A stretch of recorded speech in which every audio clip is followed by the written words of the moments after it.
시청자 여러분 안녕하십니까? 아시아 뉴스픽 권영훈입니다. 곧바로 시작해 보겠습니다. 첫 번째 뉴스팩입니다. 이재용 삼성전자 회장이 오늘 시진핑 중국 국가주석을 만났습니다. 이날 시 주석은 베이징 인민대회당에서 국제공산계 대표 회견을 열고 이 회장을 비롯해 중국 발전 포럼에 참가한 글로벌 기업 CEO 30여 명과 면담을 했습니다. 자, 미중 관세 전쟁 속에 시진핑 주석이 외국 기업 투자 유치에 적극 나선 모양입니다.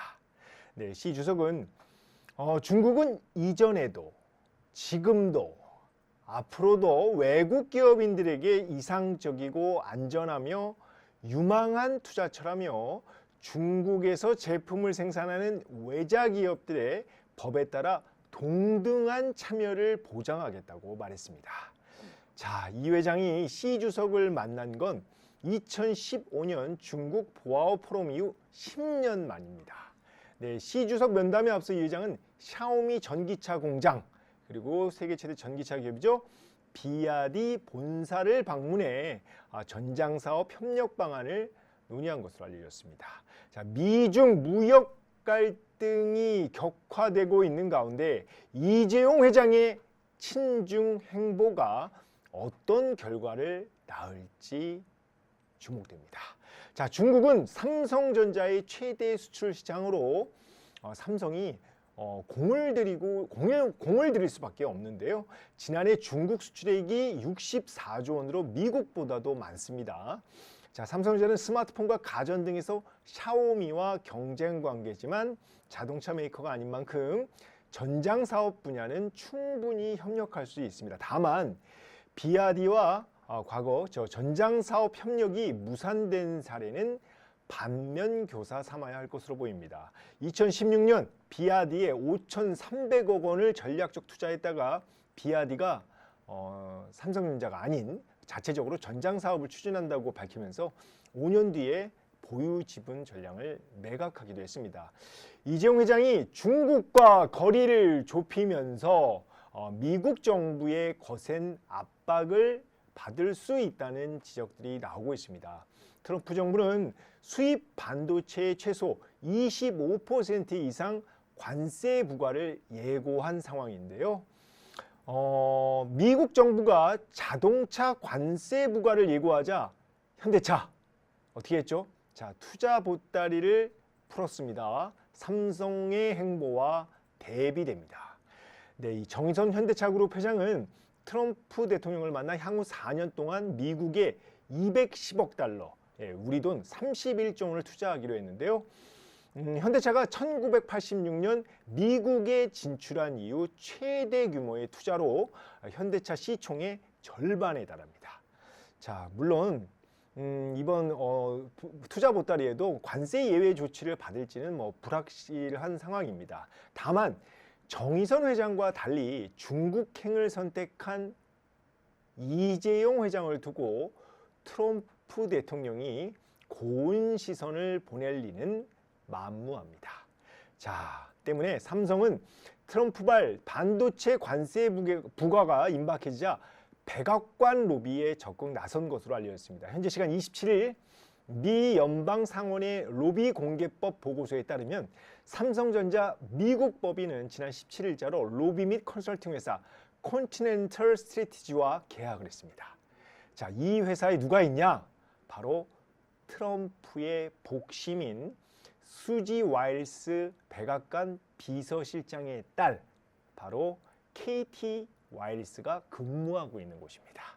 자, 삼성전자는 바이든 정부 때 47억 달러, 우리 돈 7조 원 규모의 보조금을 받기로 했는데 트럼프 대통령이 반도체법 폐지를 시사하면서 보조금을 한 푼도 못 받을 수 있다는 우려가 커진 상황입니다. 자, 이런 시기에 삼성전자가 현대차 이상의 대미 투자 규모를 발표할 수 있다는 전망이 속속 나오고 있습니다. 두 번째 뉴스픽입니다. 블룸버그 통신은 현재 시간 27일 중국 당국이 파나마 운항 항구 운영권을 미국 블랙록 측에 매각하기로 한 홍콩 재벌 리카싱 가문과 중국의 국유 기업 간의 신규 사업 거래를 중단시켰다 이렇게 보도를 했는데요. 이번 조치로 중국 국유 기업들은 리카싱 일가 기업인 CK 허치슨 홀딩스와 CK 에셋 홀딩스 그리고 호라이즌 벤처스, 퍼시픽 센츄리 그룹 등과 신규 사업을 할 수가 없습니다. 자, CK 허치슨 지난 4일이죠. 파나마 운항 항구 운영사 지분 90%를 포함해 중국, 홍콩을 제외한 전 세계 23개국 43개 항만 지분을 블랙록 컨소시엄에 228억 달러, 우리 돈 33조 4천억 원에 매각하기로 했습니다. 자, 이 소식으로 CK 허치슨 주가 이틀 동안 무려 34% 급증하기도 했는데요.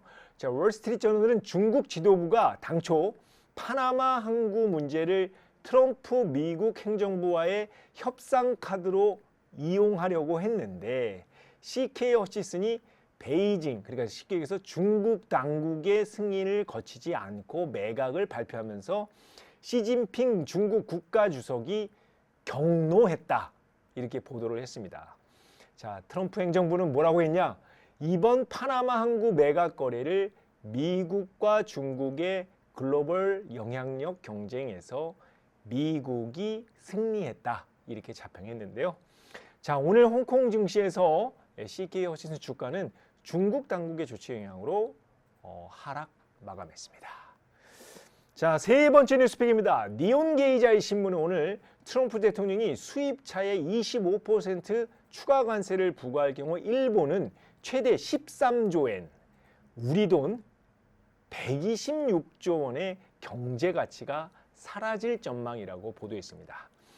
다이치 생명 경제연구소는 이번 관세 조치 영향으로 일본의 실질 GDP가 최대 0.52% 하락하고 일본 기업이 관세에 따른 추가 비용을 자동차 가격에 전가할 경우 미국 내 신차 판매량이 11.9% 감소할 것이라고 내다봤습니다. 요미우리 신문에 따르면 미국에서 판매되는 연간 신차 판매 대수가 약 1,600만 대인데 여기서 일본 업계 점유율이 30%를 차지하고 있습니다. 자, 이 신문은 도요타의 영업이익이 30% 정도 감소할 가능성이 있다며 특히 마쓰다와 스바루가 직격탄을 맞을 수 있다 이렇게 분석했는데요. 왜냐? 마쓰다는 그 미국 판매 차량의 19%만 미국에서 생산해 나머지 그러니까 쉽게 얘기해서 80%는 이제 다른 나라에서 생산한다는 거죠. 그러다 보니 관세 영향이 크고 스바루는 세계 판매량의 70%를 미국에서 판매합니다. 그만큼 미국에 대한 의존도가 높다는 얘기입니다. 자, 산케이 신문은 일본 자동차 업계가 미국의 관세 방침에 대응할 대책은 비용 절감, 가격 인상, 공급망 이전 등 세 가지 뿐이라고 지적했습니다. 자, 일본 정부 미국으로부터 철강과 알루미늄에 이어 자동차 관세까지 물게 되는 상황인데 자, 보복 관세 등 대항 조치보다는 유감 표명에 그치고 있는 모양입니다. 오늘 일본 도쿄 증시에서 도요타 자동차 주가는 5% 가까이 하락했습니다.